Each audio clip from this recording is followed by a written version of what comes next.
बढ़ते आगे खबर, पाकिस्तान और बांग्लादेश के बीच सीधी उड़ान। आपको बता दें 10 साल बाद सीधी उड़ानें बहाल होंगी। 29 जनवरी से ढाका कराची नॉनस्टॉप फ्लाइट शुरू हो रही है। भारत के हवाई क्षेत्र से गुजरने पर सस्पेंस बरकरार है। आपको बता दें दक्षिण एशिया की राजनीति का एक नया मोड़ जो है वो आपको देखने को मिलेगा। लगभग एक दशक के बाद पाकिस्तान और बांग्लादेश के बीच सीधी हवाई सेवा शुरू होने जा रही है। सवाल यह है कि क्या कराची से ढाका जाने वाला विमान भारत के ऊपर से गुजरेगा।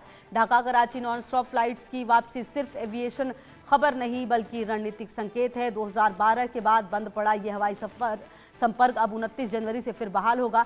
शेख हसीना सरकार के बाद बदले सियासी माहौल में ढाका इस्लामाबाद की नजदीकी तेज हुई है। अब ये साफ नहीं कि इन उड़ानों को भारतीय हवाई क्षेत्र की अनुमति मिलेगी या नहीं, लेकिन इतना तय है इस नए कनेक्शन पर नई दिल्ली की नजर होगी। सवाल सिर्फ फ्लाइट्स नहीं बल्कि इरादों का भी है। तो कुल मिलाकर ये अपने आप में बेहद अहम जानकारी है। साउथ एशिया में पिछले कुछ समय से लगातार जो हालात बदले हैं तमाम देशों के साथ, और खबर क्या है वो भी जरा समझिए आप। पाकिस्तान बांग्लादेश के बीच 10 साल के बाद सीधी उड़ान। Dhaka Karachi non stop flight होगी 29 जनवरी से शुरू। हफ्ते में 2 दिन उड़ान का शेड्यूल जो है वो तय किया गया है। अब सवाल ये है कि क्या भारत के हवाई क्षेत्र से ये गुजरेगा। पाकिस्तान की ओर से JF-17 फ्लाइट जेट की पेशकश की गई है। तो दक्षिण एशिया में बदलते रणनीतिक संकेत हैं ये। कराची से ढाका उड़ान का जो इरादा है वो यहाँ पर सामने आया है, और ऐसे में ये जो उड़ान है उसके पीछे मंशा क्या है, सवाल अब उस पर भी है। और खास करके जो बांग्लादेश है उसकी रणनीति पिछले कुछ समय से काफ़ी ज़्यादा बदली है।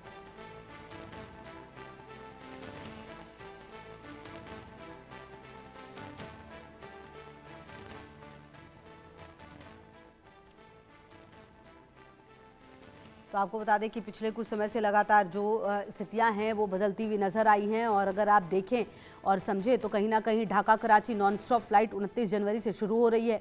और अगर ये फ़्लाइट शुरू हो रही है तो आप समझिए कि किस तरह की स्थिति जो है वो यहाँ नज़र आ रही है, क्योंकि कहीं ना कहीं जो भारत के हवाई क्षेत्र से गुजरने पर सस्पेंस है। आखिरकार भारत अपना हवाई क्षेत्र क्यों दे, क्योंकि कहीं ना कहीं अगर पाकिस्तान और बांग्लादेश एक साथ आ रहे हैं और जो परिस्थितियाँ बदली हैं खास करके शेख हसीना के जाने के बाद वो पूरी तरह से बदल चुकी है। और अगर इनके बीच बांग्लादेश और पाकिस्तान के बीच आप समझिए कि फ़्लाइट सीधी सीधी शुरू हो रही है तो इसके मायने काफ़ी ज़्यादा हैं, और भारत की नज़र निश्चित तौर पर इस पर होगी, क्योंकि दोनों ही ऐसे हैं जिस पर भरोसा नहीं किया जा सकता।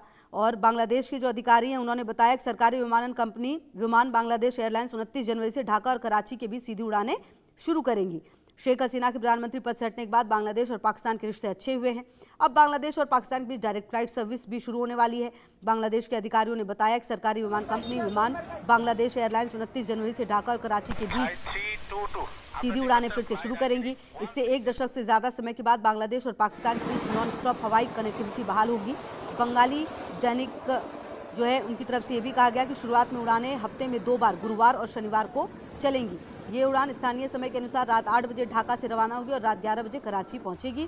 वापसी की उड़ान रात 12 बजे कराची से रवाना होगी और सुबह 4:30 बजे ढाका पहुंचेगी। बांग्लादेश और पाकिस्तान ने सालों के तनावपूर्ण संबंधों के बाद हाल के महीनों में राजनयिक, व्यापार और लोगों के बीच संबंधों को फिर से बनाने के लिए कदम उठाए हैं। हालांकि ढाका और कराची के बीच सबसे छोटा रास्ता भारतीय हवाई क्षेत्र से होकर जाता है। अभी तक ये पता नहीं चला है कि क्या बांग्लादेश ने ओवरफ्लाइट अनुमति के लिए भारत से ज़रूरी जो मंजूरी है वो हासिल की है, क्योंकि आपको बता दें कि इस रूट पर आखिरी बार 2012 में सीधी उड़ानें संचालित हुई थी। और अधिकारियों ने बताया है कि फिर से लॉन्च पाकिस्तान नागरिक उड्डयन प्राधिकरण से औपचारिक मंजूरी के बाद ये हुआ है, जिससे विमान को इस रूट पर संचालन करने और पाकिस्तानी हवाई क्षेत्र के भीतर निर्धारित हवाई गलियारों का उपयोग करने को मंजूरी मिली है।